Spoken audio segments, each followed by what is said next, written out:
Okay, I'll call to order the Committee of the Whole meeting for Tuesday, March 15th. First item on our agenda tonight is roll call. Miller? Here. Rosado? Beck? Here. Connolly? Here. Connolly? Here. Thank you. Chanzit? Zolfa? Here. Wolf? Here. Barron? Here. Lehman? Here. Ayazi? Here. Malay? Here. Ewer? Here. Cerrone? And Vogelsinger? We have 10 out of 14. All right, thank you. I know I did get an email from Mike Rosado, so that's the only one I know that sent in early that they were going to be gone. Next up is item 2, a reminder to please speak directly into the microphone. If you do come up, you can use the mic right up here. And if you're online, make sure to raise your hand and have your mic muted if you're not talking. Item number 3 is items to be removed, added, or changed. Do we have anything? Only to add an executive session for personnel. Okay. We'll add an executive session for personnel in item 16, collective bargaining and personnel. Okay. Up next is item number 4, which is matters for the public. For items not on the agenda, do we have anybody here for items that are not on the agenda tonight? And there is no one online. Okay. And we have Alderman Vogelsinger at 7:03. Did you hear that, Jenny? Yep. Okay, thank you. All right, up next then would be item number 5, which is a public hearing for project summary preliminary environmental impacts determination in support of a low-interest loan application to the Illinois EPA seeking funds to construct wastewater treatment facility improvements. Open the public hearing. Gary, Thank you. it's yours.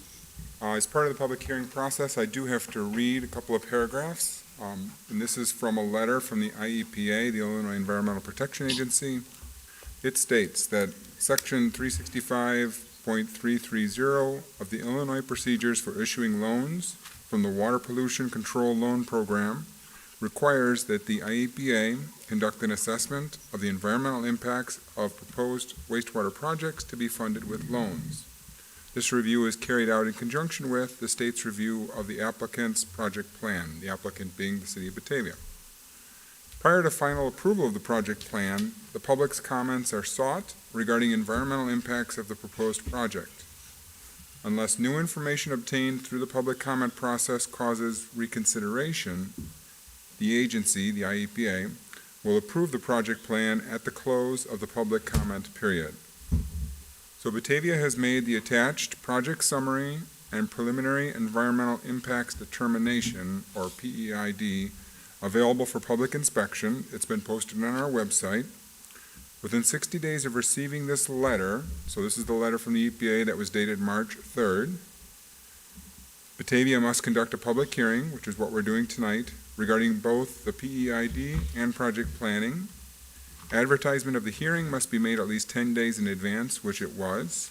The advertisement must include the purpose of the project along with the date, time, and location of tonight's hearing.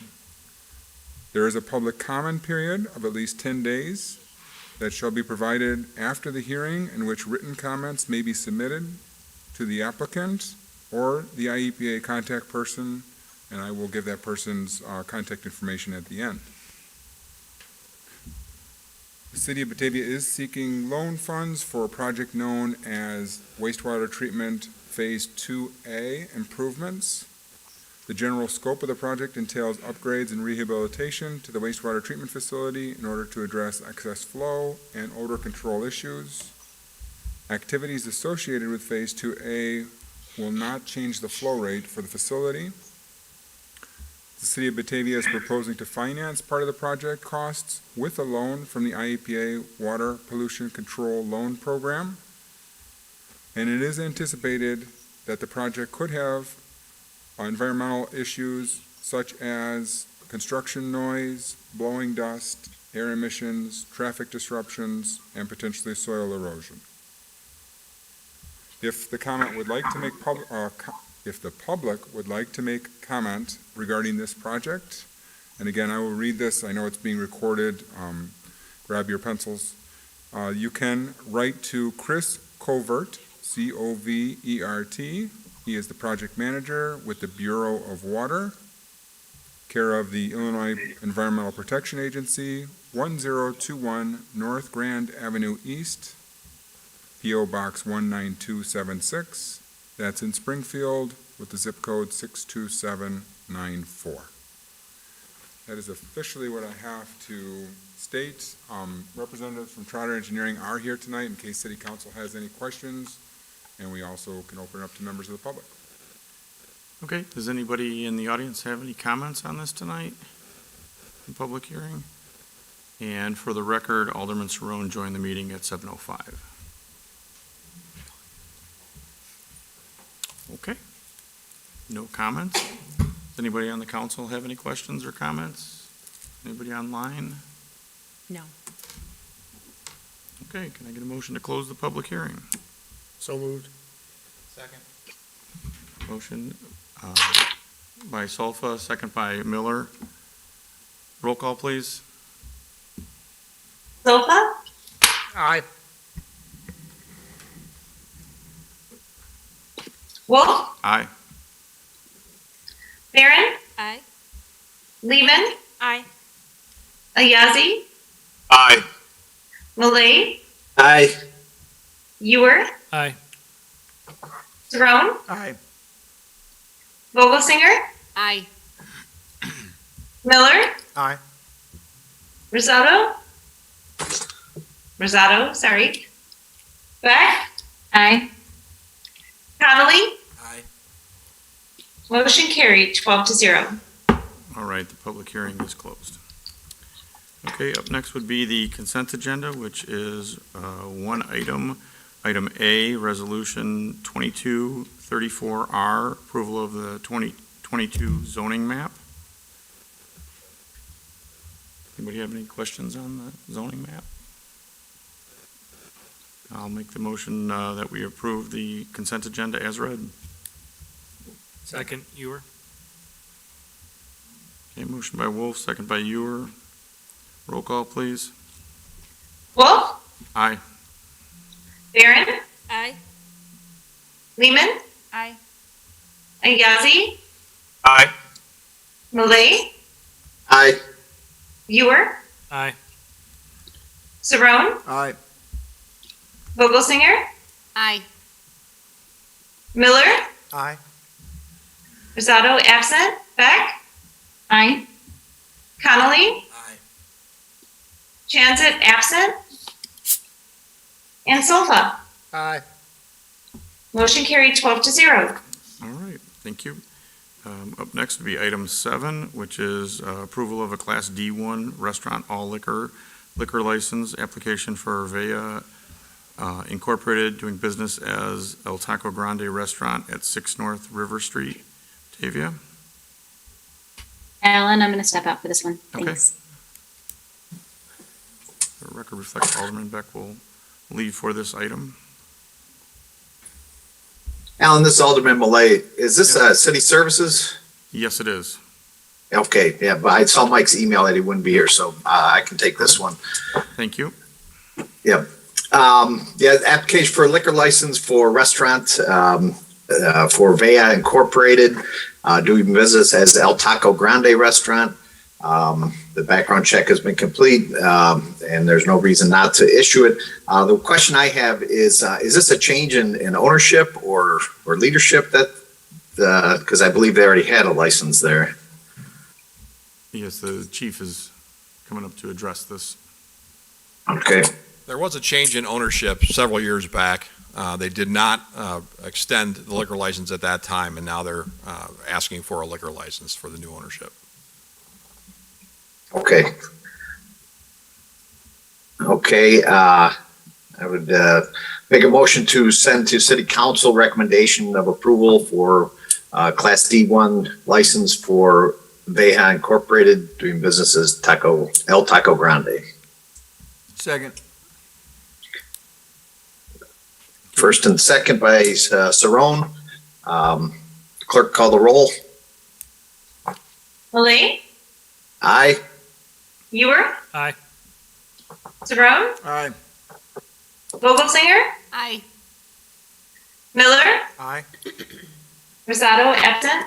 Peck, absent. Connolly, Aye.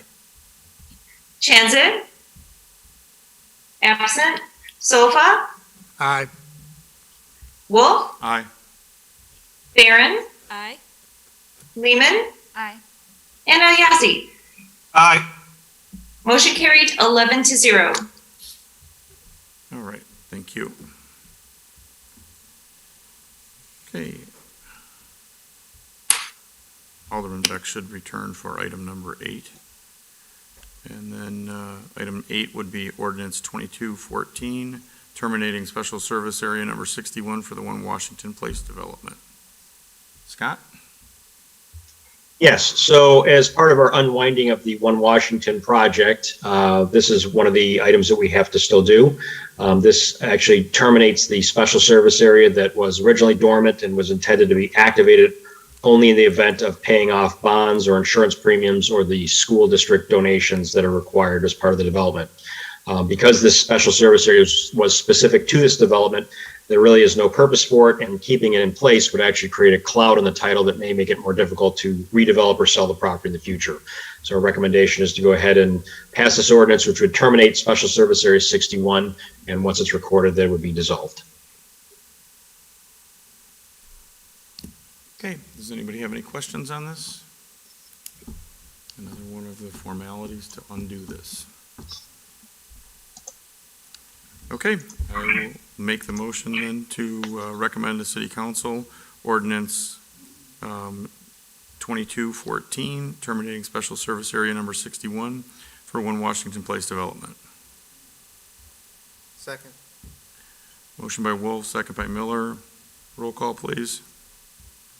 Wolf, Aye. Barron, Aye. Lehman, Aye. Ayazi, Aye. Malay, Aye. Ewer, Aye. Saron, Aye. Vogelsinger, Aye. Miller, Aye. Rosado, absent. Beck, Aye. Connolly, Aye. Chanzit, absent. Sofa, Aye. motion carried 12-0. All right, thank you. Up next would be item 9, amendment to resolution 21-86-R, downtown improvement grant for Ware Equity Partners on Wilson Street, 15 East Wilson Street. And this is from the memo, a change in plumbing work on the building. So they would like to have the maximum grant for that. which I And believe Shannon is available online. Shannon? Good evening, council. Can you hear me? Yep. Fantastic. This is a nominal request from the property owners after finding some additional expenses during the course of the previously approved work for the fire sprinkler. They've done some additional plumbing for an ejector pit with some unanticipated costs in the neighborhood of $15,000. Back in September, the grant was at $22,734, and they're requesting the balance of $2,266 to help offset some of these costs. Okay, does anybody have any questions? Knowing how plumbing work grows right now, I totally understand this. Personally.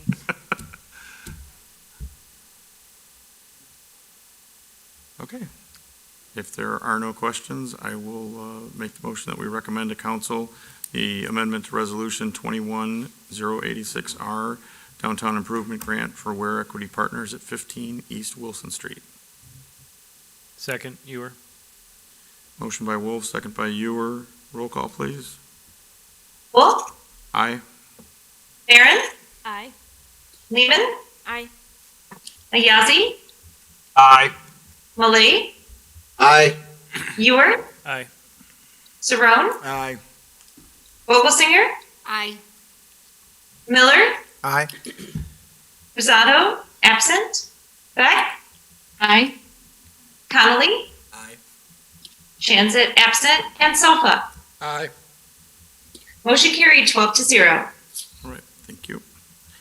Up next would be item 10, Resolution 22-36-R, approval for design engineering services with RJN Group for improvements to the Randall Road Lift Station. Alderman Jerome. Yes, thank you. This is improvements, Phase 1 for the lift station for some mechanical and electrical components. They've budgeted $210,000 for the year. This is about a third of that, almost $70,000. Gary, did you want to add anything to that? This will encompass their Phase 1 study as well as the Phase 2 design. So that's what the $69,800 is for. RJN, the city has used RJN services many times in the past for sanitary sewer and lift station type projects. This is for a small, very small lift station that sits out in front of the target.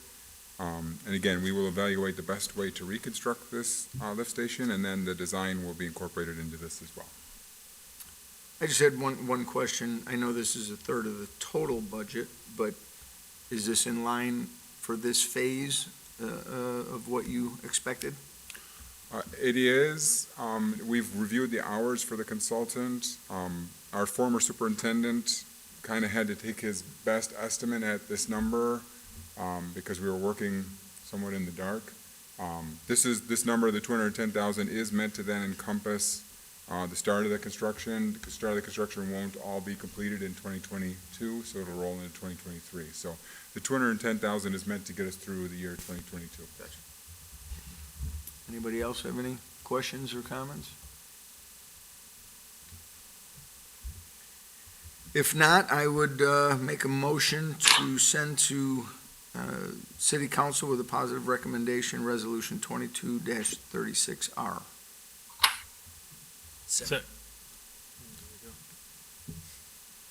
Seconded by Alderman Conley.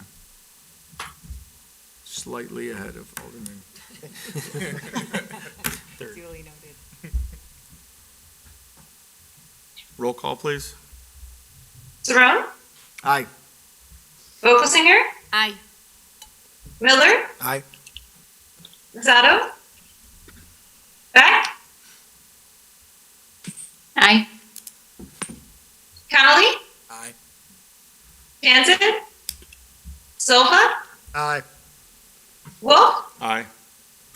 Barron, Aye. Lehman, Aye.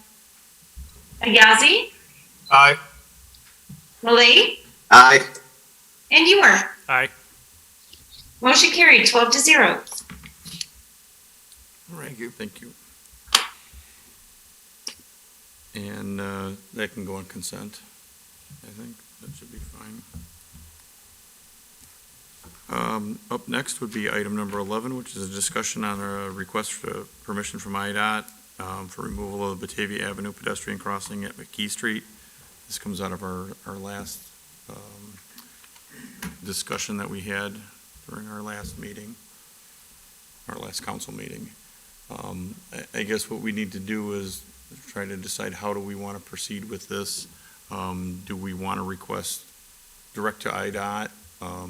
I know we had asked them before to rebuild this so that we could put the lights back in, and they would not allow that. They would not allow us to put the rapid flashing beacon or any upgrade to the crossing at that point.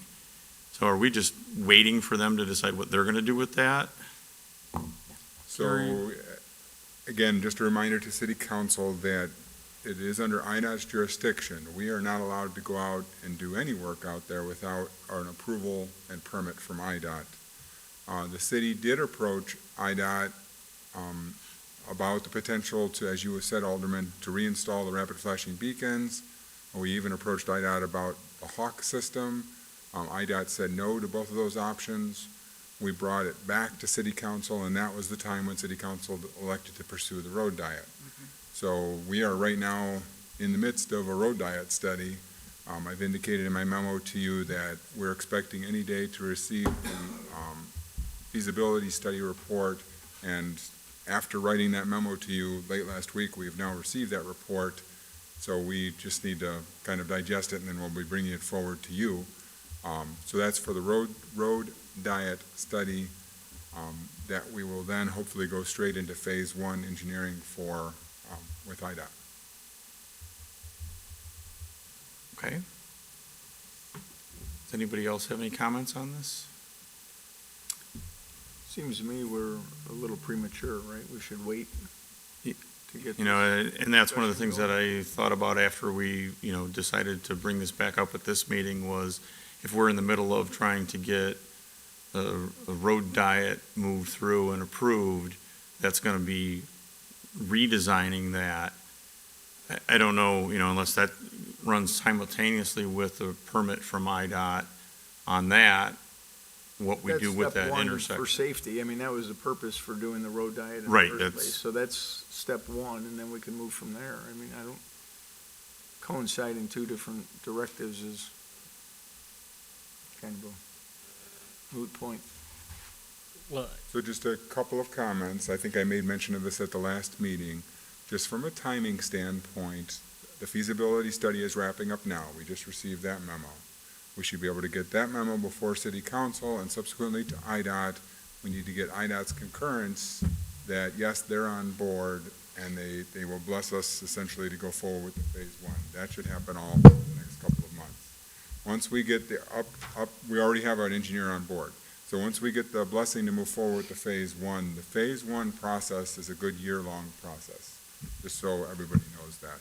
And as part of the phase one process, it not only is vehicular traffic, but a huge part of the phase one process is pedestrians and cyclists to ensure that everyone in the right-of-way, the facilities are set up to serve everyone. So that'll be a big part of the phase one process, is identifying all these needs that exist out there. It was brought up last week at our city council meeting by the residents, the possibility of removing that crossing until the road diet is complete or some other solution. I'm curious, have any of the other pedestrian crossings have had similar incidences as that McKee Street one in our town?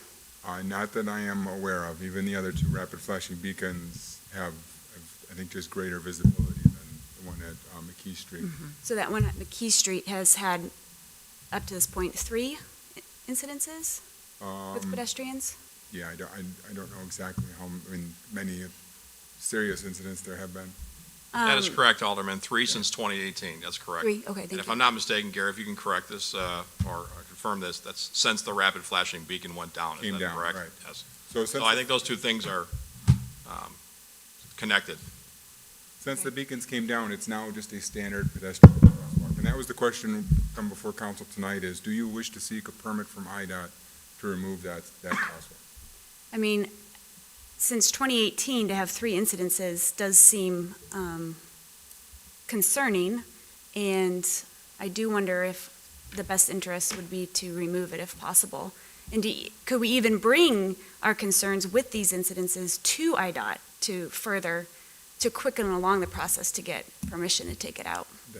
That is an IDOT decision. It's not, again, I want to stress that it's not our roadway. Absolutely, I understand that, yeah. If IDOT decides they want to go left and we want to go right, there's no choice that we have. But if we show them that there is a safety concern with the specific dates and incidences that have happened, I would hope that IDOT would speed things along to give us permission to do that. I only grimace because I would hope that IDOT would have let us do the other options that we suggested too. On the same basis, yeah. Yeah. We may get some FaceTime with IDOT next week at the drive down, so that was one of my other thoughts is give this another week, let us talk to them directly, face to face, if we can get time in front of them and ask them that question. Alderman Lehman, if I could add that I agree with your assessment. I think that supports the decision to both pursue the road diet and potentially petition to temporarily remove the crosswalk for safety reasons. I think this is definitely a different, this intersection is behaving differently than the other crosswalks against the 4-lane road. We have concerns about all of them along Batavia Avenue, but this one's significantly higher degree of concern. Thank you. Mark? Yeah, I would be in favor. I mean, if we wait a week to send an email or a letter to IDOT, I would rather, why wait a year or two, hoping that we end up with the road diet and then we don't, and then now we've got to go and ask, oh, shoot, we should have done this before. If we get a road diet, the road's going to be restriped anyway, and at which point we could say, can we have a regular crosswalk there again? It just doesn't make sense. I didn't want it years ago, and I don't want it now. Does anybody online have any comments? Abby, you got your hand up? Go ahead. Thanks. I struggle, obviously, anytime we talk about removing pedestrian infrastructure. This whole couple weeks and thinking about this since that last city council meeting, I've kind of landed on this pit in my stomach of this road diet just can't not happen. I mean, we have hashed out this intersection. We've talked about this road. This seems like the only solution that we have to make this moat of a roadway into something functional for our city. And so if we are going to pursue that route of removing this crosswalk, I would request that we also do two other things. The first is take all the testimony that we heard last week and all the testimony we've heard in the past 7 years since I've been paying attention about this road. And we put that in our application for the road diet, well, you can put it in the application to remove the crosswalk too, I suppose, but in the application to remove to pursue the road diet, because I want IDOT to know that we are resorting to removing pedestrians and cyclists from the landscape in response to the current conditions of that road. And as a city that has professed to wanting to be bikeable and walkable, and in a day that, gas is $5 a gallon, we are removing crosswalks. Like that's a pretty bad situation. Like that's a low right there. So that's my first request. My second request is that now that it's getting nicer out, if we could go and have a walking meeting, and thank you, Laura, for that invitation for the biking meeting, but to do another walking meeting like we've done in the past, and let's go meet out on Batavia Avenue. Let's go cross at McKee Street and cross at Houston Street and talk about how that feels and how that street operates. There's been points in my life that I've made those crossings at those two intersections on a daily basis. And if anyone else out there has not crossed there in a while or doesn't cross there regularly, it would probably do some good to get some local, real feet on the ground experience as we talk about these things. Because I can say from personal experience, I will miss this crosswalk. I find this to be a much more comfortable, safer place to cross than Houston Street. Houston Street has far more conflict points because it's a 4-point intersection.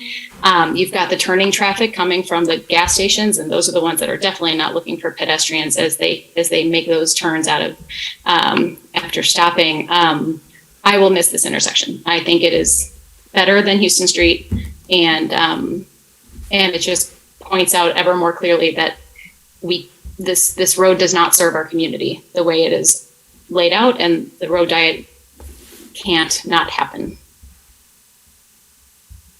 Yeah, Abby, I'll agree with you that I struggle with taking that away from pedestrian access to downtown. I think the biggest thing is we have to realize no matter what we do with that intersection, we also have to petition IDOT to reduce the speed limit, and then we have to get drivers to actually obey the speed limit on that section of Route 31, Batavia Avenue, because that, no matter what we do with it, no matter how we stripe it, no matter how we signalize it, if people don't pay attention and obey the speed limits, we still have accidents. We've had pedestrians get hit in a crosswalk at Wilson Street with the right-of-way, and people just don't pay attention going through intersections. So the reality that I think we have to deal with is we have a lot of problems with traffic on that road, and anything that we can do to try to make that safer for people, we need to do. And I think the road diet is a huge step in the right direction. Alderman, if I could interject one more time. Yep. And I agree with that assessment.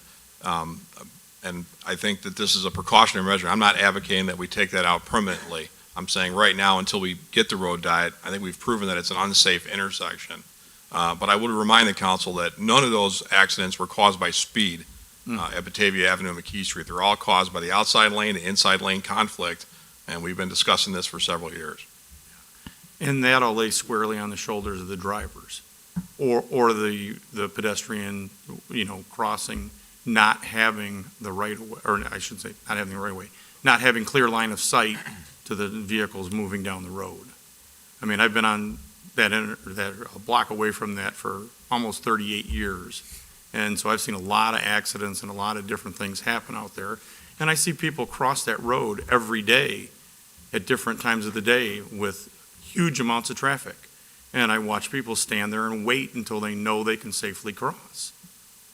And then when you see ones that dodge cars and, just take a deep breath and hope nobody gets hit. Do you have another comment, Abby? I did, as long as we're on the topic. So I was chatting to my husband about this intersection as we were driving down 31 last week, and it was a little bit lighter out than this, but we came up to the Union Street flashing beacons, and the lights were flashing. So we came and we stopped, and I saw a car coming at us. They stopped, and I'm always looking over my shoulder and hoping, oh gosh, nobody speed around. But the problem that we had is that we couldn't see who had pressed the buttons because it was getting dark and the sidewalks there aren't lit. And there's two little kids on Razor scooters that start to go as we had stopped, and they waited and then they went, but we couldn't see them on the sidewalk. So it's also an issue of safety and awareness for drivers that they see these lights and then they don't see anything else going on. They might just start going at the same time a kid thinks it's safe to go across as well. So I think we also just holistically need to look at where these crosswalks are and make conditions safer and more comfortable and bring that awareness to people that are on foot all around it.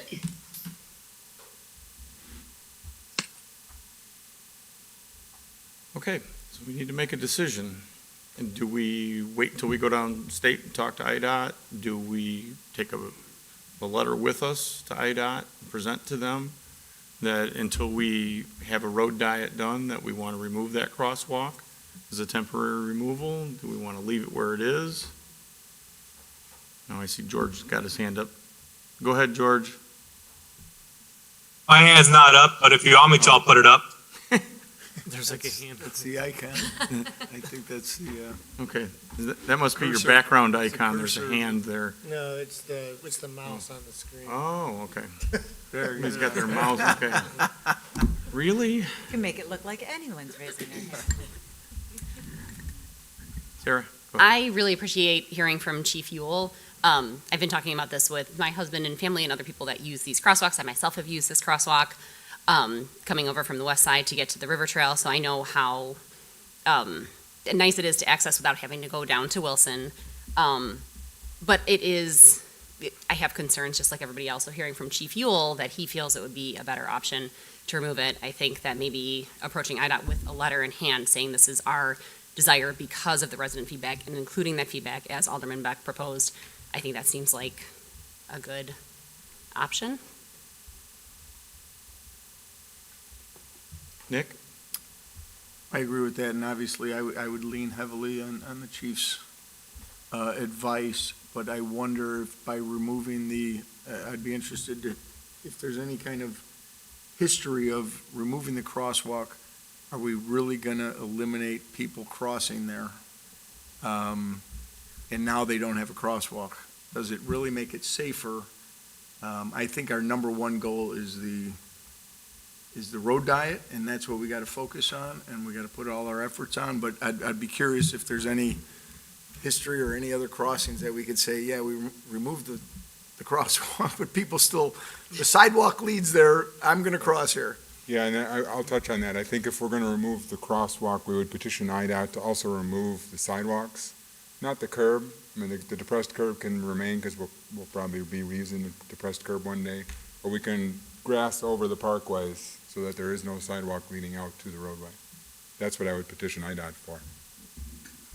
Mark? Yeah, I've said in the past that obviously I live on 31. I have no sidewalk. I cross the street when it's safe to cross the street. So it's tough that, I mean, frankly, the longest I think I've ever waited is probably 90 seconds, but people are going to cross wherever they're going to cross. They cross at Houston, there's no crosswalk there. There's nothing to stop anybody from doing it. So, yeah, I mean, removing it, sure, people are still going to cross there, but I think at that point, they're actually going to be a little bit more cautious because they're not going to think people are looking for me to cross. So, I wait.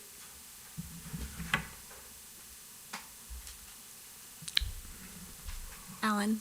Yes, Leah, go ahead. I know this, want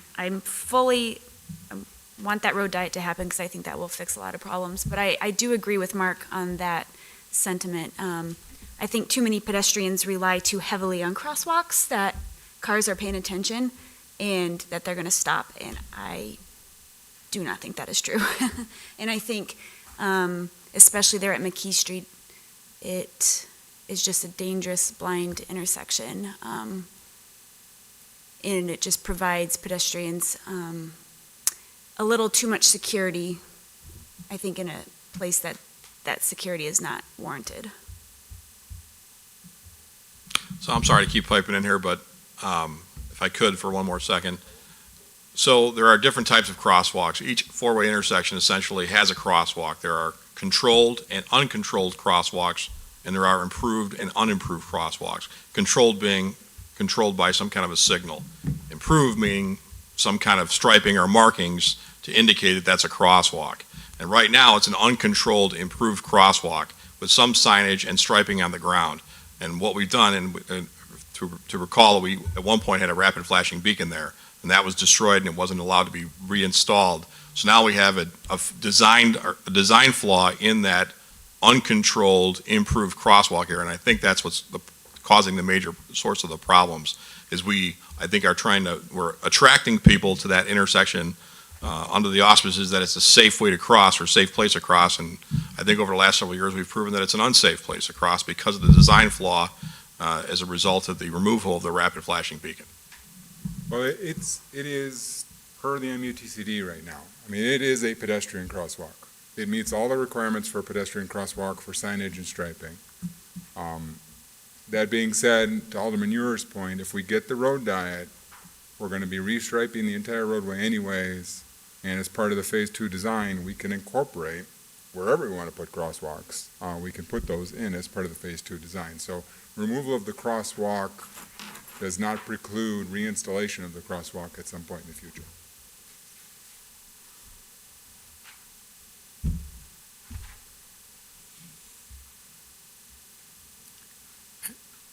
I think we should take a letter with us down to IDOT and present it to them and ask them,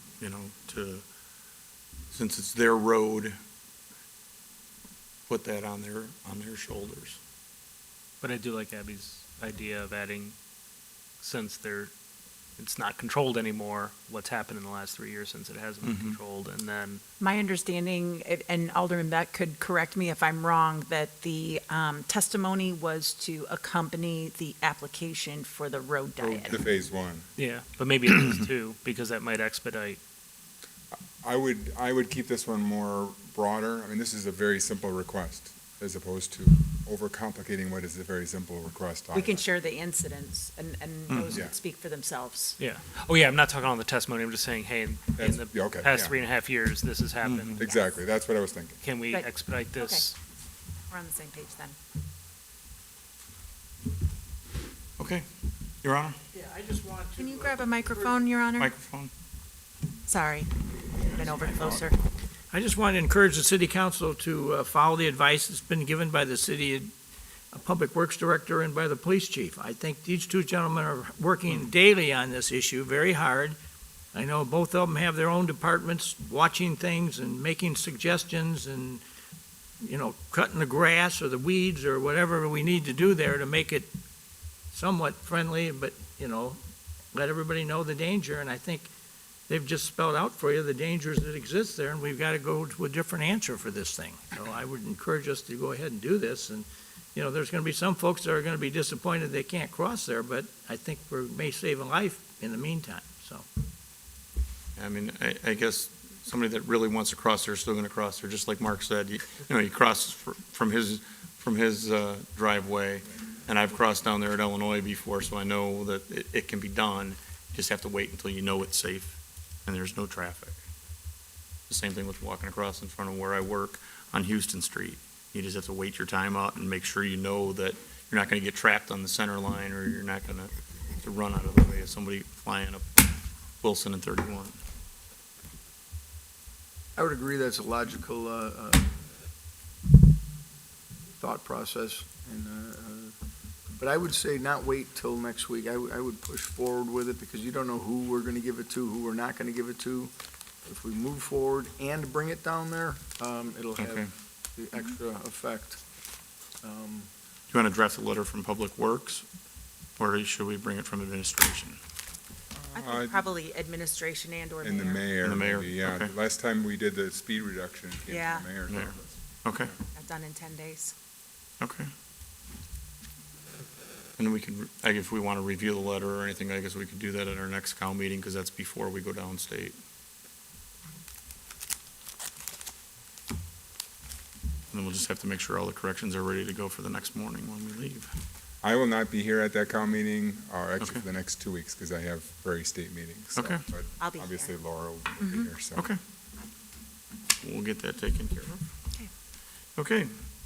Now, our next discussion, item 12, North River Street closure and outdoor dining status update.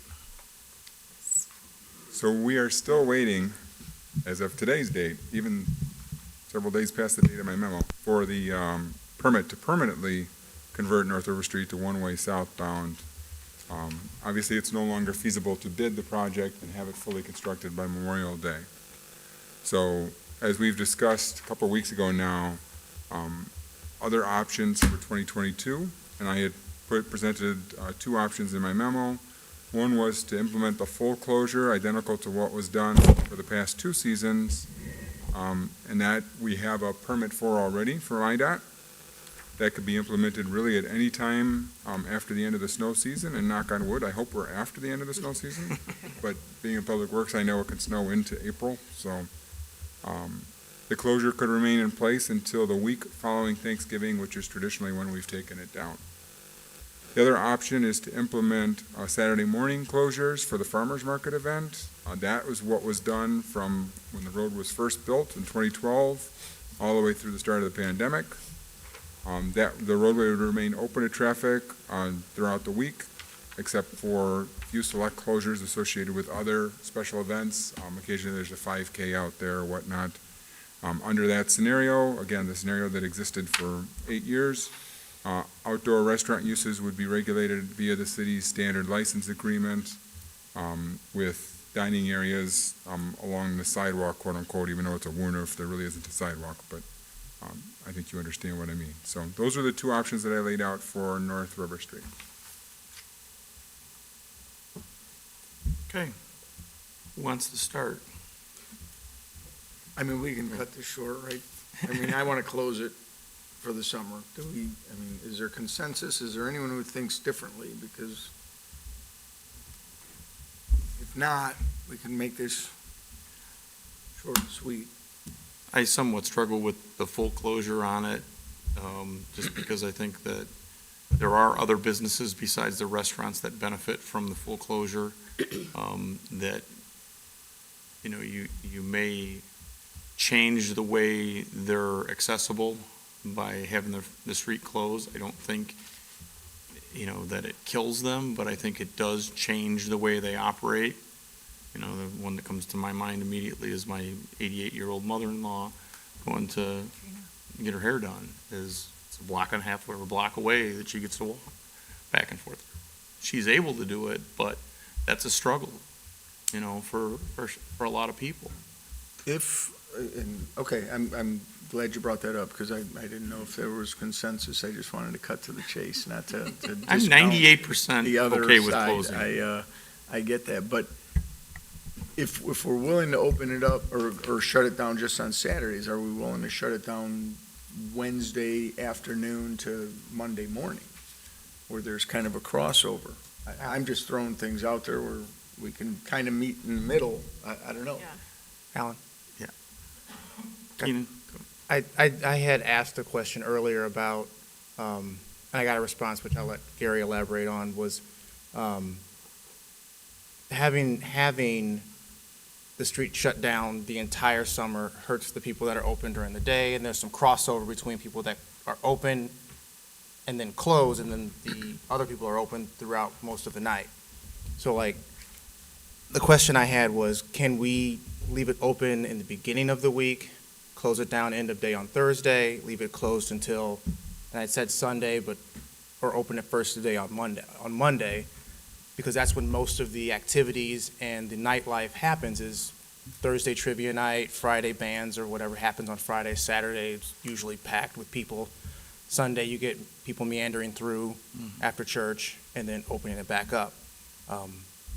And there's some logistics and time and financial things that have to happen for all of those things, which, Gary, you want to give me all of that? Sure. Because you're the expert on that stuff. You want to talk about that? I can jump in. The idea was, what happens if we shut the road down on Thursdays? So let me start there. You all are Batavians, 2 o'clock in the afternoon, 2:30, suddenly downtown is gridlock because the high school is let out. That's not a safe time for my guys to be out there working on non-emergency items. This would be a non-emergency item. So if they got to be off the road by, say, 2 o'clock, that means we have to start at least an hour earlier than that, 1 o'clock, 12:30-ish, with the road closure. So that would be every Thursday right in the smack middle of the day. I'm pulling 2 people off the crew to send them to downtown to implement a road closure. That'll take them about an hour to get set up. Inevitably, I've just been around long enough to know that inevitably, Mrs. Smith will have an appointment at 1:30. So I'm going to get a call one day that says, oh, can you hold off on the road closure because Mrs. Smith is coming in today and she can't walk the block and a half. If you could just wait till 1:30, we'd appreciate it. That will happen. And it's just these things that come up constantly where people will want to customize the road closure for their individual schedules. So that's 2 people on a Thursday. And then the suggestion was, well, what do we go through the end of the weekend? But again, if I have people out on Sunday, I'm paying them double time to come out and take down a road closure. So we do it first thing Monday morning.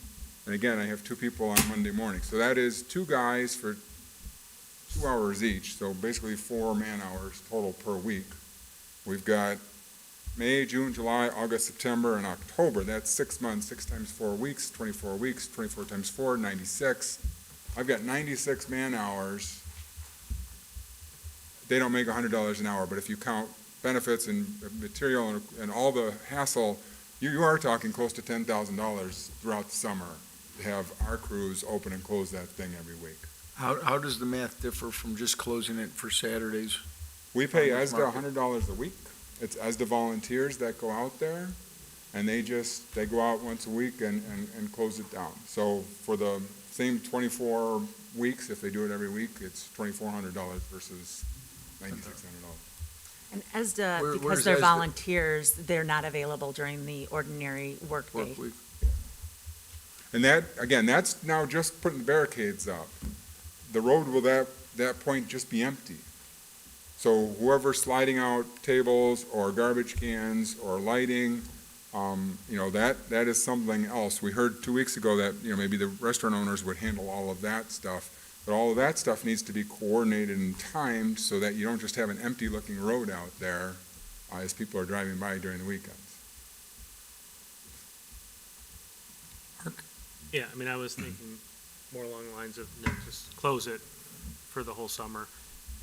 But I would keep that southern entrance to River Street just completely closed. And then if we decide again that where the restaurant owners are talking, hey, we'll move the barricades on the north side so that people can still drive down during the day and then come 4 or 5 o'clock, let's close it up. And if they're gonna do that, if they don't do it, then the tables are off to the side and nobody, they don't get entertainment, they don't get what they're looking for. But if they do what they say they're gonna do, then they get the benefit of it too. And I mean, I stopped counting how many emails. Obviously, somebody said, "Hey, there's a meeting. Let's tell everybody that you want to keep cars off of the road." And there's a significant amount of emails that came to us saying, "Just close it." It's unique. It's actually not unique anymore, to be honest, because St. Charles has closed off a section of downtown saying, "Look, no more cars here," because during COVID they had all the restaurants there. So if we have it open, then we lose what we had, and I would just close it.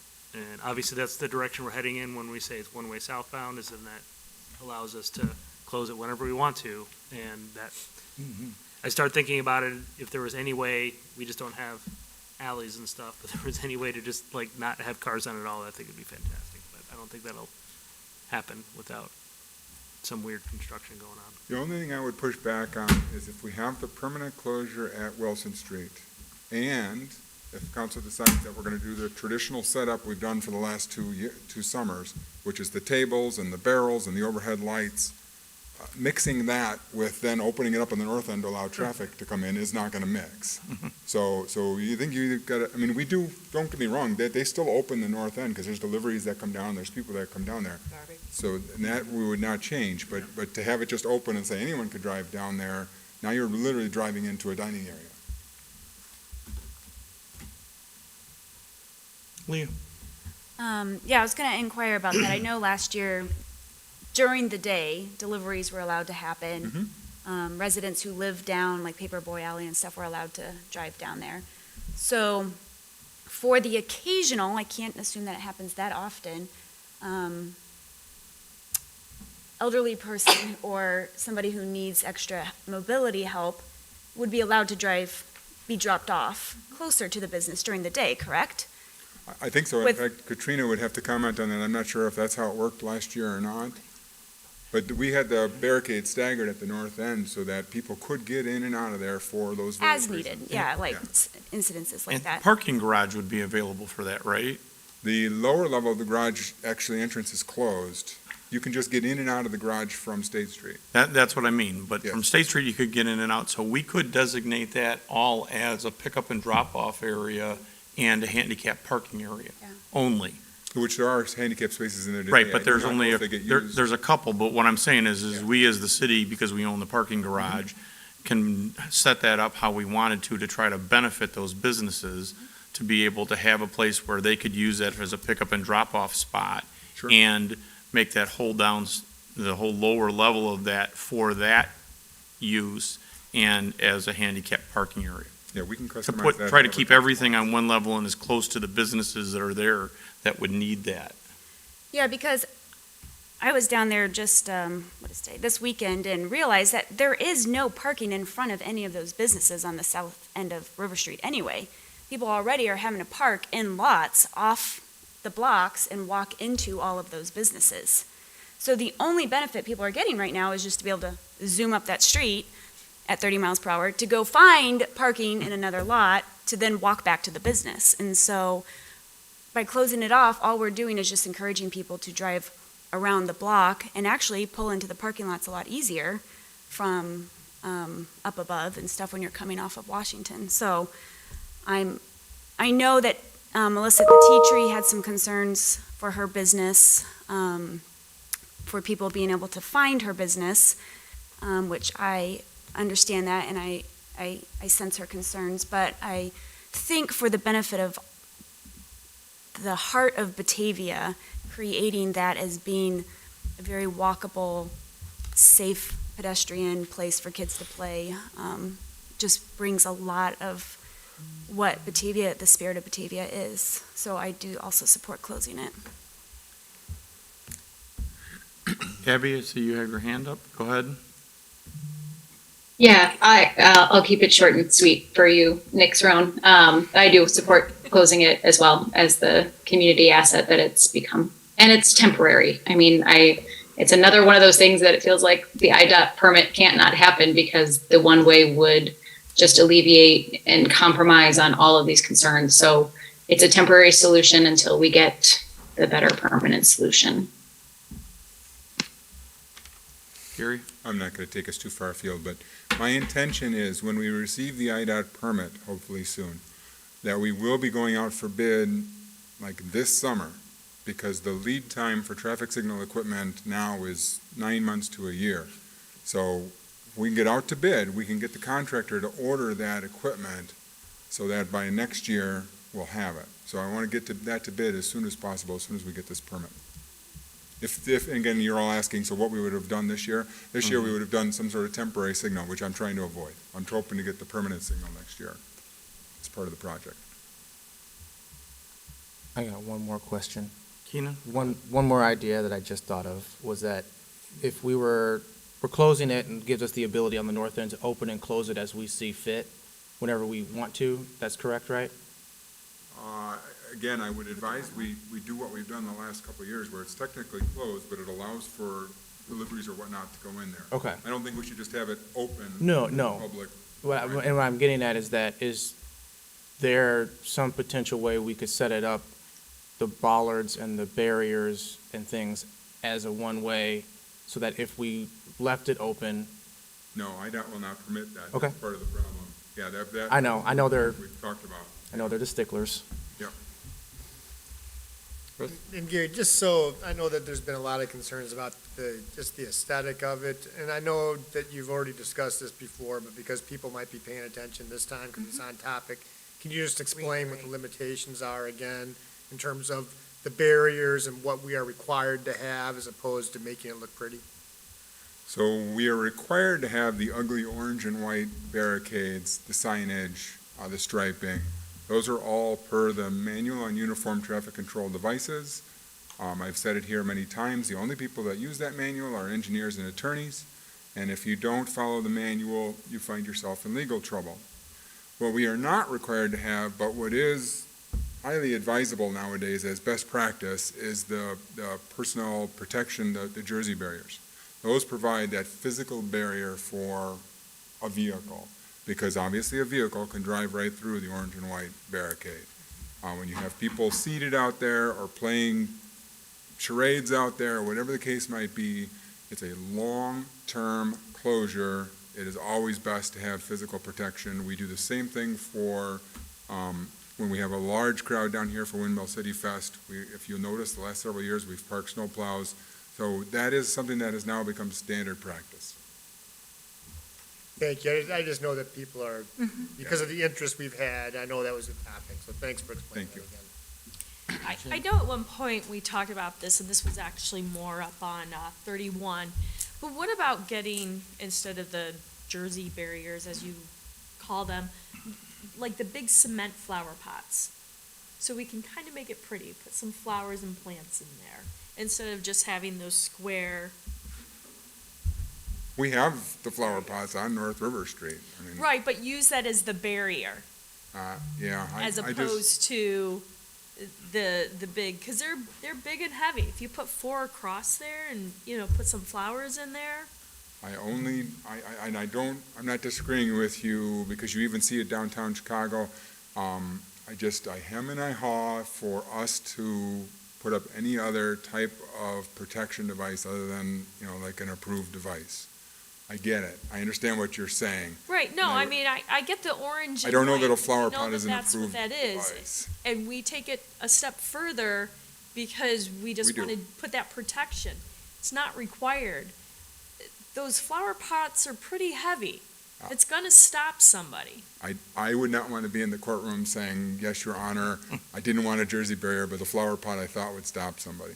Is That's there my problem. possibly a compromise where the Jersey barriers, people could paint the Jersey barriers and make them look more aesthetically appealing? I think that was it, and I think that was offered a couple years ago, and we got pushback on that. I mean, if there's some way to decorate them and make them nice, and, we gotta do something. So. I get it. We've heard it the last 2 years. I know that people don't like it. I get it. I understand it. Hopefully this is the last summer that we all have to deal with this. Again, I push back, the first incident that happens out there, we're all going to be wanting hopefully to have taken a different course. I don't want there ever to be an incident out there. I get that. Nobody wants that, Yeah. but let's paint them then. Let's paint them. I mean, Sarah? because you've said to us, what is required The is MUTCD. the orange and the white, and everything else is just that extra barrier. And I think that it's proven that people haven't driven through it at this point because they're getting used to it. It's been consistent, and so we know, we haven't had those incidents. We haven't had an incident of somebody even trying to turn into the street and have had an accident from it. So I think there's a little bit of history there, where previously there wasn't that history and there was that nervousness, but now we have a little bit of history. There is, and it's not only to prevent the accidental, but the intentional as well. And that's the thing that you can never count on by past history, is whether somebody would intentionally try to enter that roadway, and we're protecting against that too. There's so many other ways that they could get in through it. If they wanted to, even with the Jersey barriers, from that entrance over by 6+ Cypress, you can get a car in there. If somebody wants to intentionally do that, they're gonna do that. So we're just trying to block in it. They're going to find a way to get in there. And if they don't come that way, they're gonna come from the north side. If somebody wants to intentionally injure a large crowd, they're not gonna be like, oh, let me try and go through the Jersey barriers. They're gonna go through the easiest point of view, and that's from the north side. Sarah? Yeah, I have two questions. On the painting note, I wasn't around for conversations about that previously, that I recall anyway. Is there a reason that we weren't allowing them to be painted in the past? Like a safety reason? I think Alderman Barron touched on it. I think it has always been staff's trepidation about venturing too far from, the MUTCD and Standard. approved traffic control devices. Right. I mean, we could go with flower pots if the council wants to go with No, flower no, no, pots. I just mean- I just don't think that that's advisable. I like the- Painting, as Laura suggested, might be a good compromise. Well, that's my point. Yes, I like the Jersey barriers. My kids like to play on the exact other side of them, so they would be the first one hit by a car. And I don't want that. So the Jersey barriers make sense, but could we paint them? And if we start working on this now, we could possibly work collaboratively with maybe high school art teachers. Not that I want to give any teachers more work at this point in the school year, but just get some kids that are creative to paint, however many barriers there are, maybe just a couple small groups. I think that is a really nice compromise. Gary, are these our barriers? We own the concrete barriers? Because then if we ever wanted to use them somewhere else and you don't want them to be painted or flowered or whatever we do to them, we can sandblast them and clean them off. I would suggest instead of painting them, you could just, nowadays vinyl wraps are so easy. Oh, yeah. Just put a vinyl wrap on them. It's an honor for the kids too. We could do it annually. It could be seniors. Yeah. They get to No, paint I them, hope- and I there's hope not pictures annually. and Yeah, Instagram. hopefully this is the last year we get to have this Don't debate tell about them. the barriers and what they look like. First and last. That's an honor too. But doing a vinyl wrap would maybe accomplish all the goals and maintain the integrity of the barriers, which may one day need to be placed out somewhere else. Right, and that's what I was saying, if they're ours, if we were renting them or something, leasing them, I don't know that we'd want to paint them, but if they're our own, we could sandblast the concrete and take them back out, or if we wrapped them, get a white wrap and let them paint it, That's what I would suggest. and that would be the simplest thing, and then whatever's done, you just peel it off and they can be used for wherever else we need them. Peel it off and you're done. Sounds like a good idea. Might even be able to find a sign company to donate some wrap for it. Do it Okay. themselves. Leah? On that note, I mean, even on top of the barricades, maybe, I don't know if this is possible, but like some kind of flower box built on the top of it, then we can include beautiful flowers. That could be a project that could be done by a local group, but these are all fun ideas. Actually, okay, so this is not a discussion for tonight, but I would love to come back and still talk about the one-way on that street. And personally, I want to go down to River Street with Gary and whoever else is interested and just, I want to see it visually what that's going to be like, because I'm having a hard time still wrapping my mind around what's the point of having southbound only that just goes west. So only half the town can even use a southbound street. And I want to know what kind of protection will be then set up for the activities that are still happening on River Street with the southbound only. So that doesn't have to be tonight's discussion, but that is something I think it's important to touch on it really quick, because there's two things there. One, you'll never get southbound to eastbound. IDOT will never allow that. So it's going to be southbound to westbound. And because it is then officially a one-way roadway, and you'll have do not enter signage, and you'll have all the appropriate one-way only signage at the intersection, there's no requirement for additional barricades at the south end. So the attraction to city council was that we only need to have barricades at the north and at State Street to make it closed for a special event. And to me, we have to think far out into the future. The corner up at Washington Street, State Street, and Wilson is going to get developed. That huge empty part of that block is going to get developed. And there has to be a traffic pattern available to outlet from that, going west, going down to River Street and going west. That's something we have to consider into the future. Doesn't really have to be there today, but in the future, you're going to have a way out of there to go west, an easier, a secondary outlet from that. So that has to be there. And whatever else happens north on River Street is going to have a connection to Wilson without having to go back up to Washington Street. So that's really, in my mind, that's where that has to be, is the long-term vision for that quadrant of town. That southbound traffic has to be available there on River Street. If that's completely closed off, you force everything back up to the light, then you're going to end up with a turn bay that's as long as the first block. Well, there's not that much traffic coming off of River Street. There will be when it gets developed all the way Well, to, then that's to where the dam was. all of itself. Because now apparently we'll have all this traffic just coming down River Street, using it as an outlet on our WUNRF, and that's not going to be very pleasant for those businesses. Now that the weather has improved, it gives us more opportunities to get there out on the street and get the view of things so that you can directly observe them and have those type of conversations. So we'd be happy to set that up. Thank you. Nick? The one thing I'll say, this is great conversation, and if everyone listening, especially in the audience, will recognize it, everyone here is looking for the best of Batavia. How do we get there? When this started, when COVID hit, our mantra was, let's be nimble and see how it goes. So I would say to you, Leah, that, we're doing this in reaction to being nimble and trying to come up with a solution. This doesn't have to be for 100 years. Let's see how it goes. The one way, I want to see it open with, I don't know, there's so many, we come up with all these ideas. What if we do this? What if we do that?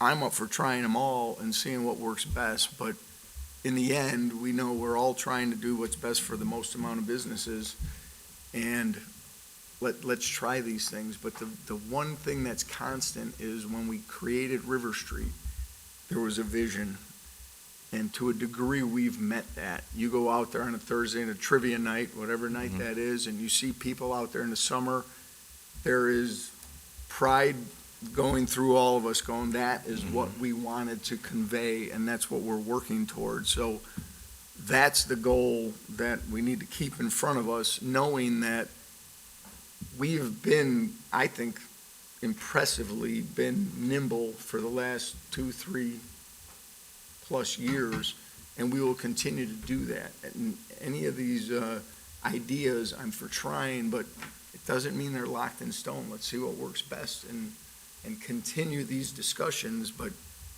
we gotta try to keep that River Street vibe going, I think. That's why I'm not, Abby, I appreciate your reference to my trying to cut this down. This is great conversation. I want to know if we're all in for that, let's keep the conversation heading in that direction, but And also in business, they say, don't cut down any ideas because you don't want to stop creativity. And we've come up with some great ideas, I think, and let's try them all. Abby, get your hand back up. Go ahead. Yeah, I have two quick questions and comments. One, thank you, Jennifer, for pushing on the barricade painting. When we discussed this last as well, I had asked if the Jersey barricades can go on the south side of the Type 3 barricades, and if some decoration was able to be added to them, then that would be a much more welcoming, warm, kind of in vibe with the street first impression as you're going down Wilson Street, because it would look like something intentional and not a closed road. So if those barricades are indeed simply for safety and an optional piece, then can they be placed on the Wilson Street side of the road closure? No, because then you're obstructing the orange and white barricades. The orange and white barricades need to be the first thing traffic sees. Big sign that says road closed.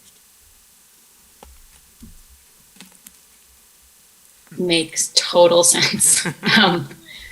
Okay, then the other question I have is that we are a little bit more intentional with the placement of these barricades this time around, coming from the south on foot or on a bike. There's space to get through. But that's intentional. That is intentional. I know it's not desirable for some because they would like to have a much wider space to get pedestrians and bicycles through, but that also is intentional, is to make it appear as if you're not supposed to go through there. That's intentional.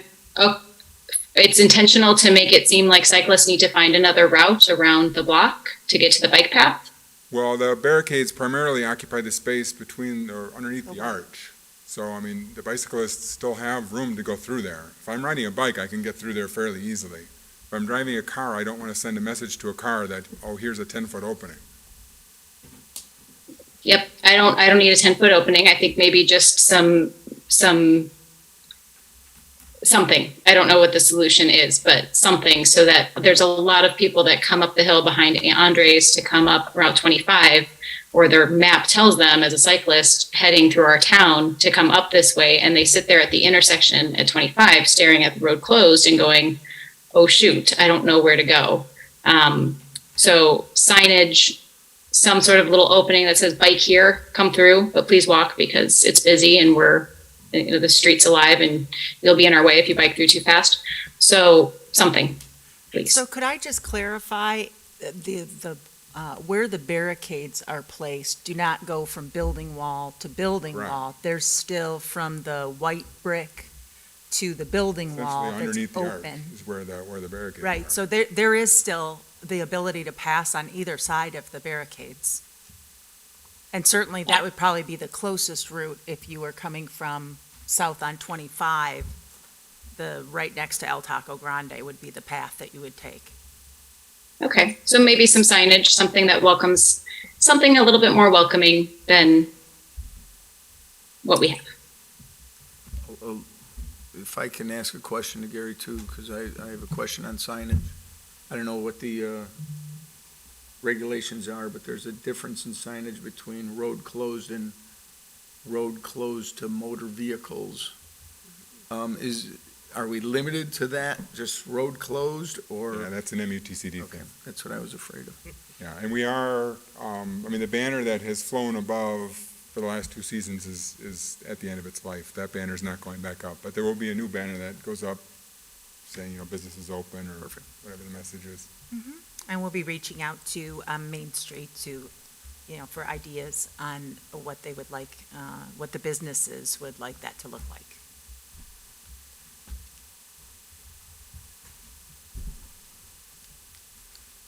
Okay, does anybody else have any comments?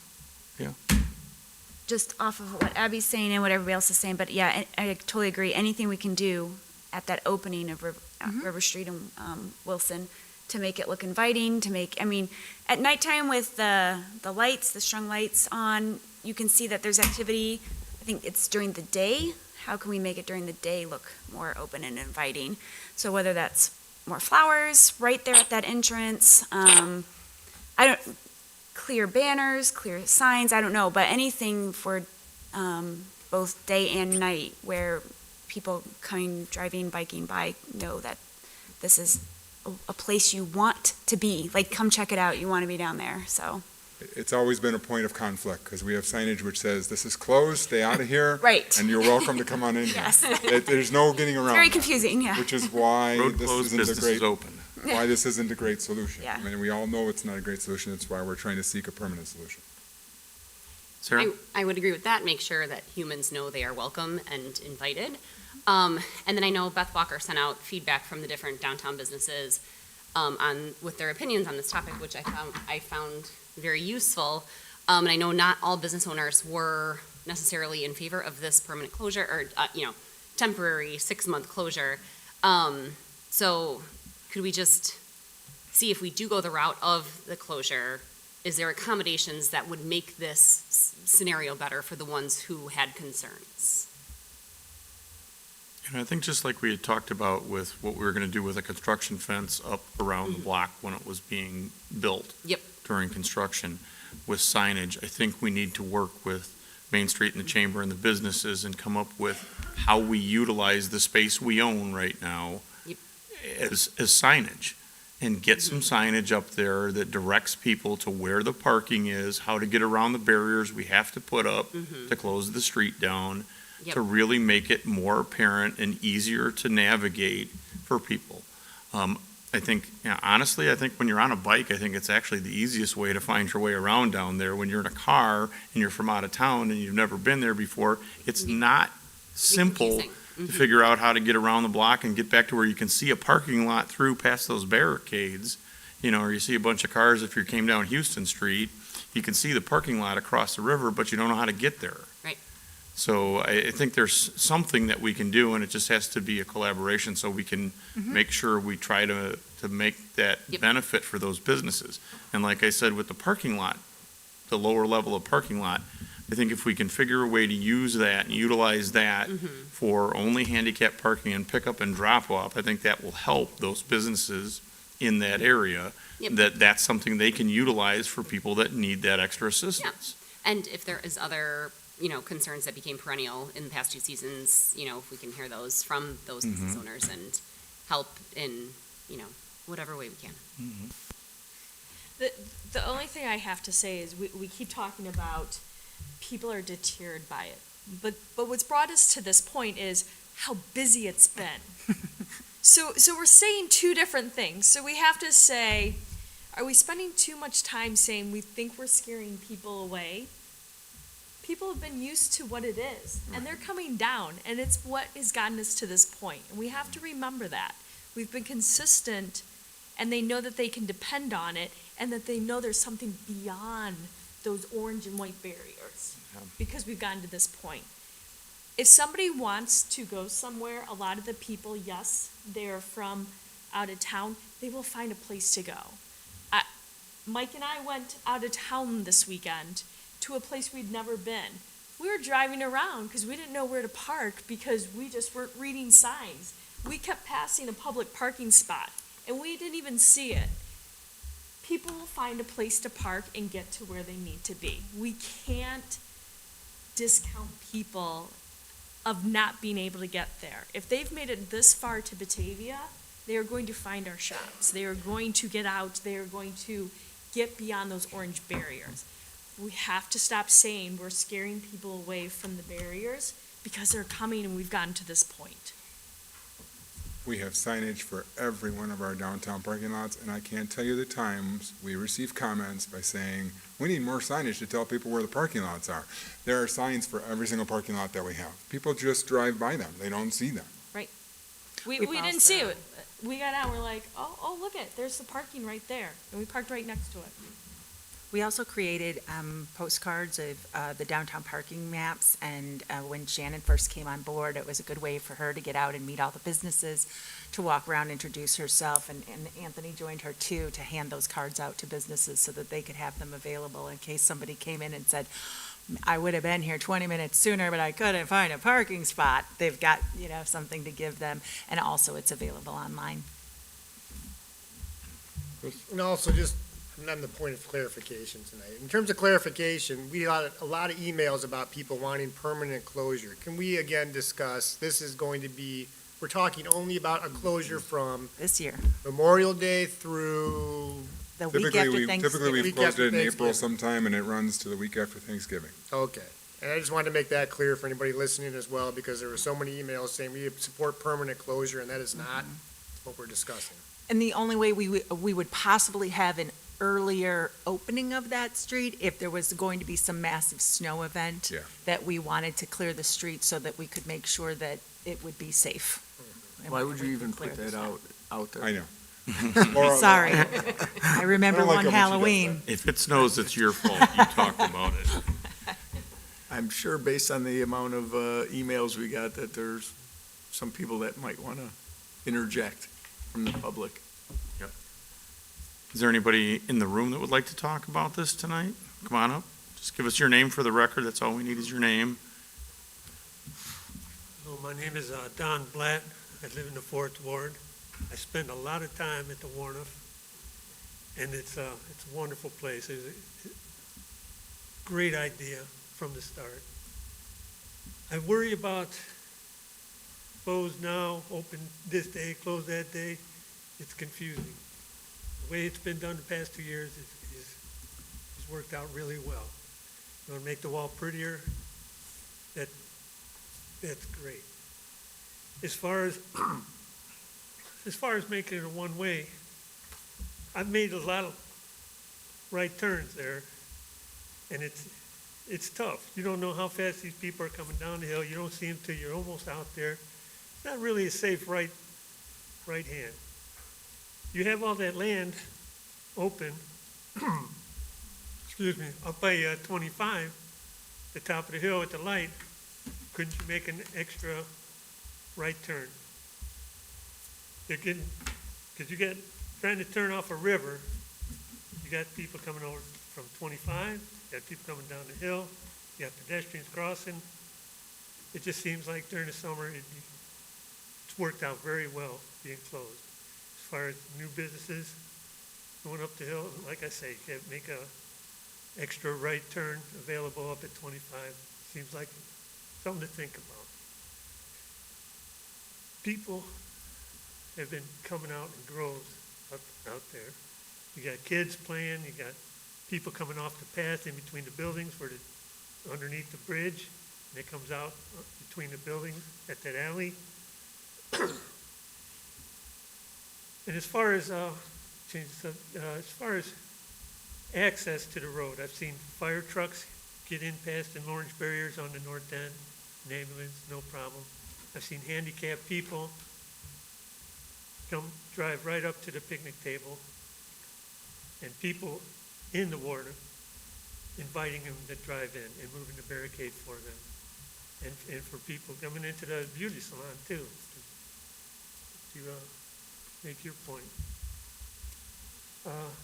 Open that up to one-way traffic would just be like, it'd be no different than just opening it up. You'd be closing the Warnoff if you could make it one way, in my opinion. And I spend a lot of time down there. Thanks for your time and allowing me to speak. Thank you.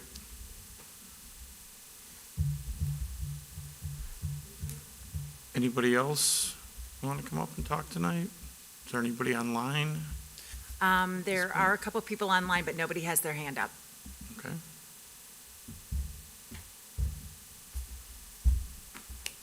I think it sounds like the consensus from tonight is we're going to close it for this summer season as a closure and not on and off during the week. I think that definitely makes much more sense logistically, and I think it also is more certain for the businesses knowing how that's going to work. Now, I think we really need to get with both Main Street and the businesses to try to figure out how we utilize that lower level of the parking garage to set up that, sign that so that people know what it's there for, that the businesses know that they can use that for drop off and pickup, And I don't know if we just have to get some more signs out there to mark off once we go to the street closure to have more of those be handicap parking spots. We can convert them however council wants to.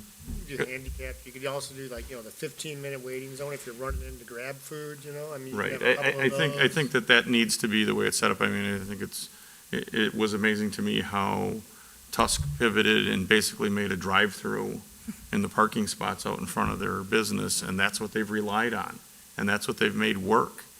And, I think that that's something we can, modify that parking garage and the parking there to be that kind of drop-off area and a handicap zone that makes more sense for that street.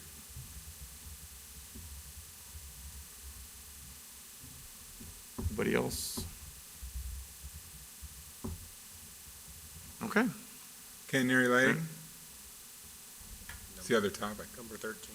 We are not done talking about North River. Well, I know it. We're never going to be done talking about North River Street because someday it's going to grow further north, so. Back, actually 2 years ago now, City Council had discussed the topic of catenary lighting.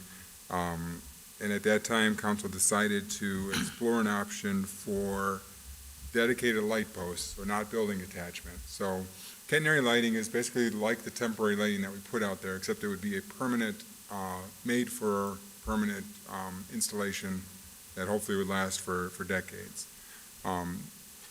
Those of you who don't know, the city's right-of-way extends essentially to the building fronts on both sides of the road. So we have the whole Wooners to make and utilize. We would not want to put posts anywhere where they're going to pose a impediment to pedestrian traffic, but generally speaking, we could put the posts up close to the buildings, string wires between posts, and then hang overhead lighting down the whole street. That would be a permanent improvement, fed so that it comes on and turns off, or we can have it on, whatever you guys want. We do have TIF funds, and part of North River Street is in a TIF that is set to expire.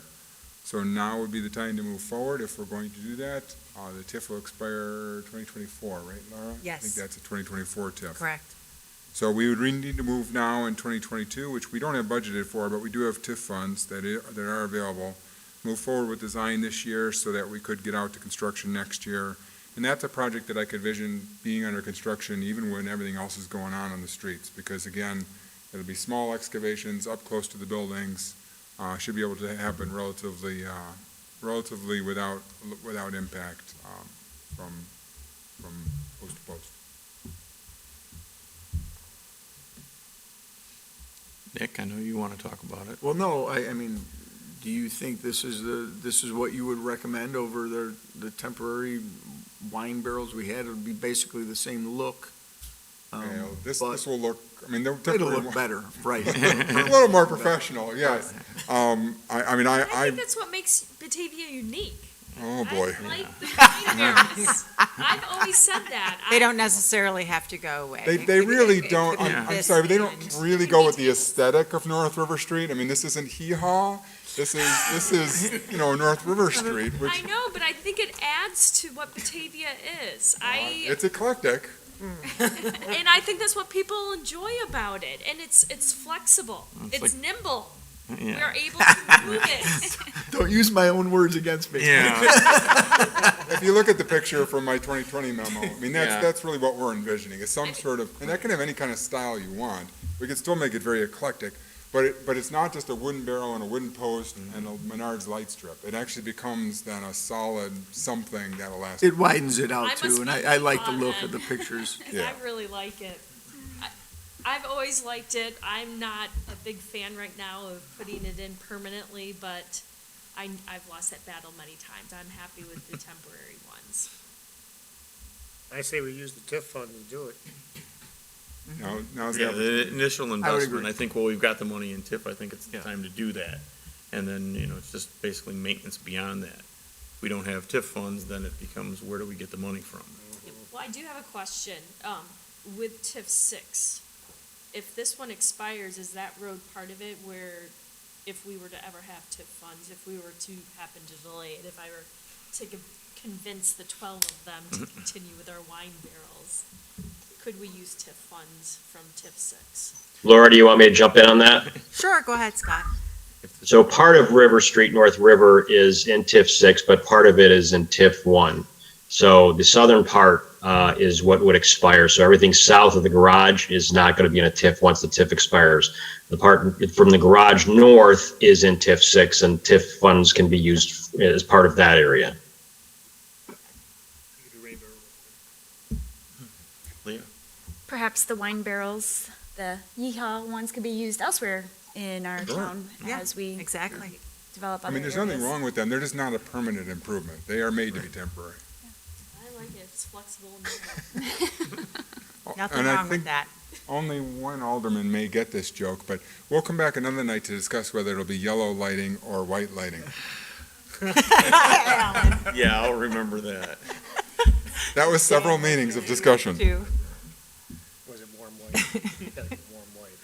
We used to go through every lighting plan and look at the lumens on and off property down to the last inch, basically. Okay. Down to the last lumen. Mhm. I like Right. warm white. I will obviously have to come back to you with a proposal from an engineer, from an architect to design Right. this, so I will certainly do that, but I will get the ball rolling. The only thing I have to ask is when you talk about these poles, they're gonna be up right against the buildings? I don't know yet exactly. I just want to keep them out of the way of pedestrians. So maybe we put a pole next to the granite planters out there. Wherever they land, we want to keep them out of the way of pedestrians. To make it simple so it's not another obstruction. We don't want another obstruction out there, yeah. I know, we're talking about a pole, and you know how passionate people are about how things look. Well, the poles are going to match all the other poles that are out there. So that's why it's all going to look as if we designed it all That as way. one comprehensive design. And I think even when we started the design of River Street, that was one of the things that was an option, was to do that, to have the overhead lights that you could use seasonally or for different things, that those were incorporated. And I think at one point, we actually looked at the lights that are out there on a taller pole, but the actual street light at a lower level, and then the other one strung above it. Right. So there's all kinds of different options, and Gary and some engineers. We can put up figure more that out. flying saucers like the lights that are out there today. It's gotta sell me from the wine barrels. Message No, I- received. Yeah. I'm stuck on that. It's kind of like your own little backyard, but on a downtown street with My a backyard. bunch of different options, not just your grill in your backyard. No, it's my fire pit in my Yeah. backyard. Okay, thank you. All right. So that gets us past 13. We already jumped through that one. And on to 14, project status. Okay, Laura. I just have a few items tonight and certainly entertain any questions that you may have for me about our ongoing projects.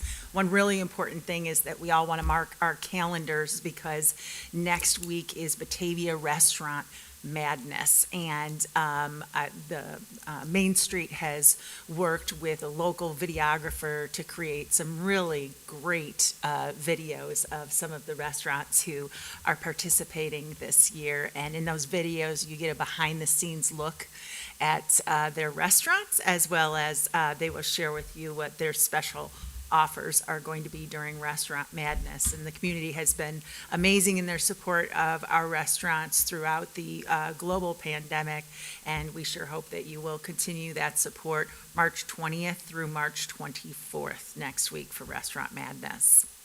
Also wanted to let everyone know that we have received a $12,000 reimbursement from FEMA for personal protective equipment that the city purchased early on in the pandemic. And that just goes to show you how long of a process it is to get reimbursements through the federal government, and it takes many responding to additional questions. And I just want to call out Gary for all of his hard work in pursuing that. You have him come to present you with contracts of millions of dollars, but he works really hard on even getting these reimbursements for $12,000, and it's very much appreciated. And then there's just also a couple of things that I wanted to, on the Plan Commission is meeting this Wednesday, And they are going to be considering a petition for a text amendment to allow electronic message centers in the light industrial and general industrial zoning districts, and also some staff-initiated group of text amendments to the zoning code for a variety of kind of housekeeping changes. But I just wanted to alert City Council to that because an electronic message board recently came up for discussion here. So it'll be interesting to see, what Plan Commission decides to do with that. And then certainly they will be making a recommendation to City Council about those. Laura, did you say Yes. that it was an industrial or commercial? Light industrial and general industrial zoning. And Scott, can you confirm that? Yes, that's correct. It's already allowed in the commercial districts. It would be an expansion to allow it in the industrial, both the general industrial and light industrial districts. Okay. So like if they wanted to have a message board that said we're hiring or Right. that type of. Correct. stuff. Okay. Right. And in Public Works, we recently completed the roof repairs at the Public Works facility, so it's anticipated that those repairs will now extend the life of that roof another 20 years. Wastewater personnel went out and toured other wastewater treatment facilities as we move into the Phase 1 engineering for our Phase 2A of our wastewater treatment plant rehabilitation. They wanted to evaluate equipment that will potentially be incorporated into the next phase of our project. And then also, the next Mahoney Creek Watershed Stakeholders Meeting is scheduled for Wednesday, March 23rd at 5:30 PM in council chambers. And that's all I have, unless anybody has any questions for me. Alderman Surratt. I have one. Speaking of River Street, Paperboy Alley and an archway. It's always been out there. What, is that a dead thing or is that out there? Where does that stand? It is not in the budget, but one of the things that we could do is, utilize, such as we have heard today about the catenary lights, we could use TIF funding to design and install something there. There aren't any plans that exist. There's I not? haven't been able, Okay. I haven't been able to find any existing plans for an arch, and so we would have to hire somebody to design that. Oh, I thought this was paid for and designed and just Just held up for a while. propped up on in Public Works, laying against the wall, waiting to be installed. Not completed, I didn't say that. No, but, like, no. It was in a budget and it was done. It certainly- and it just never got done, but. It certainly was contemplated because there are actual holes in River Street where it would be installed, but I am unable to find an existing design for said arch, so we would need to start with that design phase. Does Mike know where the designs are? He probably does. He probably does. I know we've talked about several times, I've actually run, I think, the Dave Brown over there one time. We were looking at the pads that are there for the mounting for. Mm-hmm. They're there.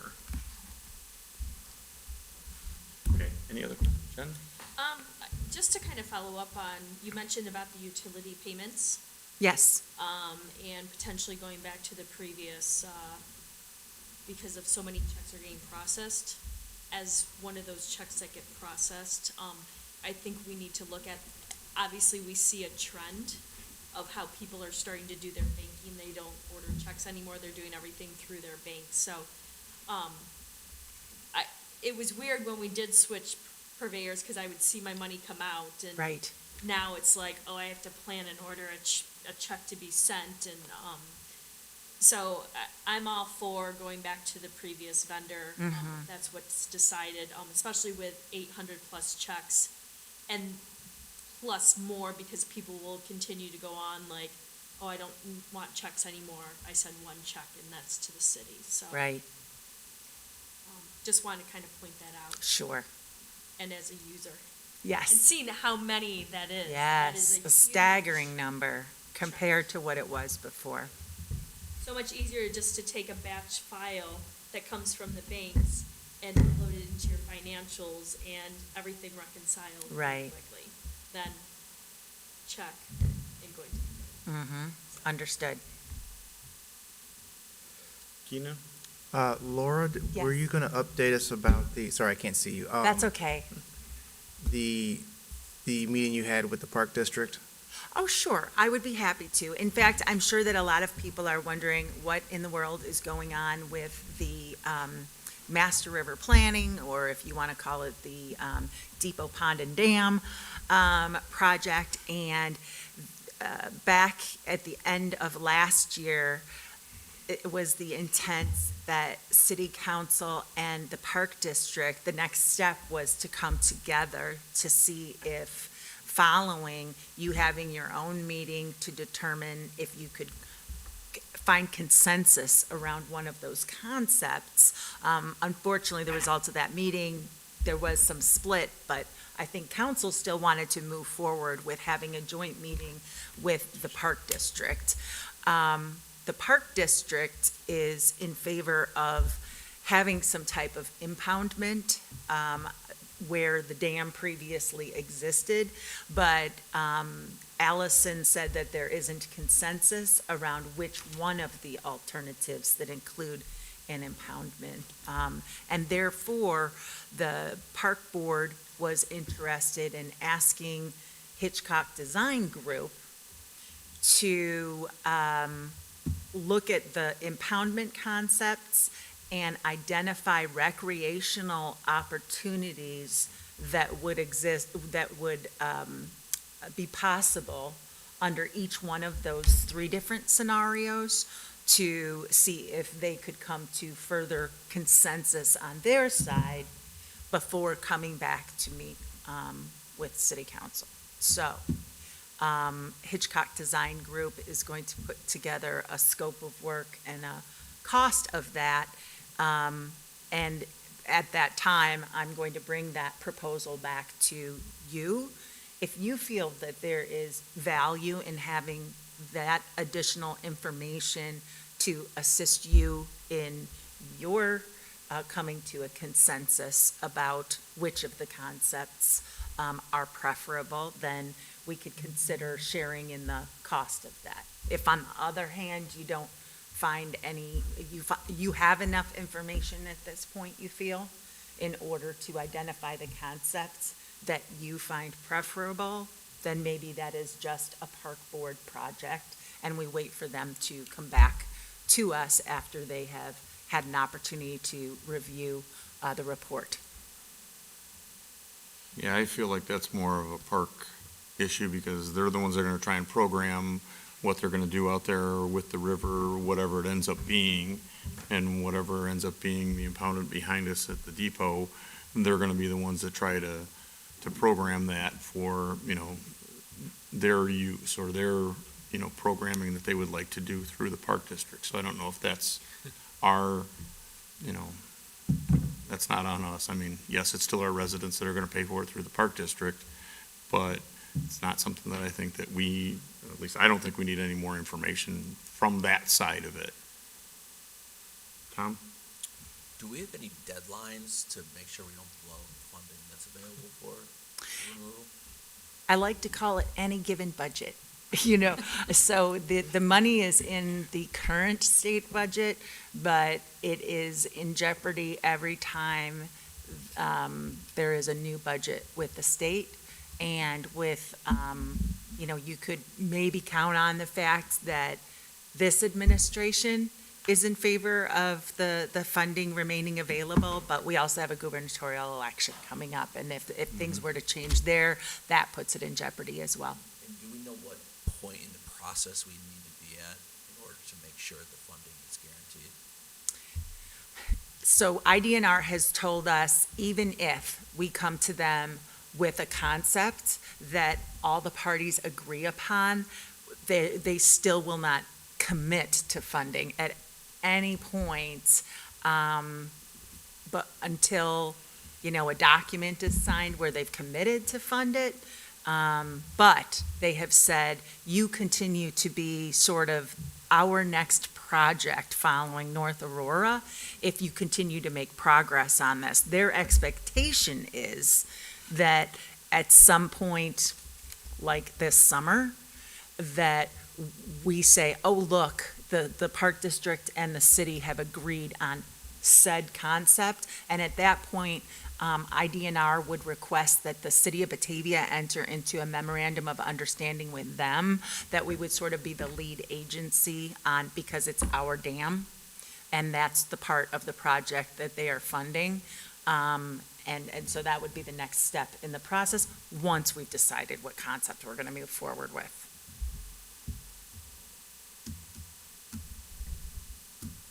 Questions we'll ask next week, too. If we get to sit with IDOT, we'll definitely talk about that.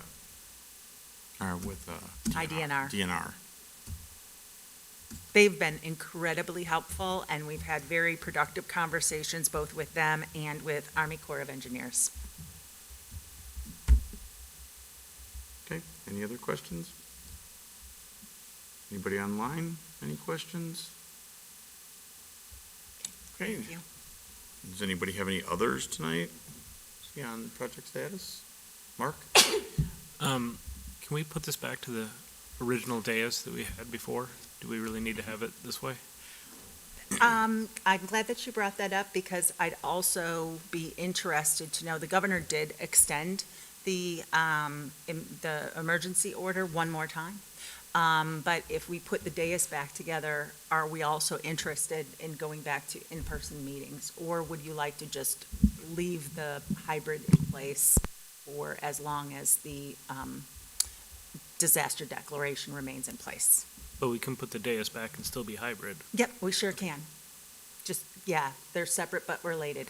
Because Keenan is probably tired of not being able to see everybody. Yeah, it's hard to see through this podium. I like my seat here, though. Yes and yes are my answers to that. Okay. We can Not having do to that. try to manage a meeting where I'm constantly looking at screens and trying to figure out who's got their hand up, who doesn't, who's talking, what all the little comments are across the bottom and the chat screen.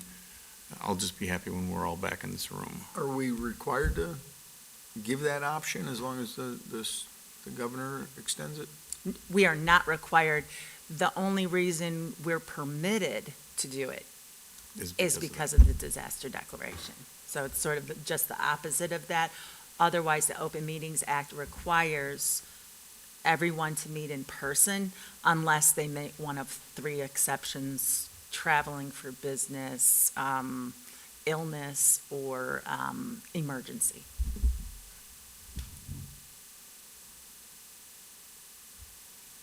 Okay. Yeah, I'd be much happier if it was back the other way, too. That would be We'll work on that first.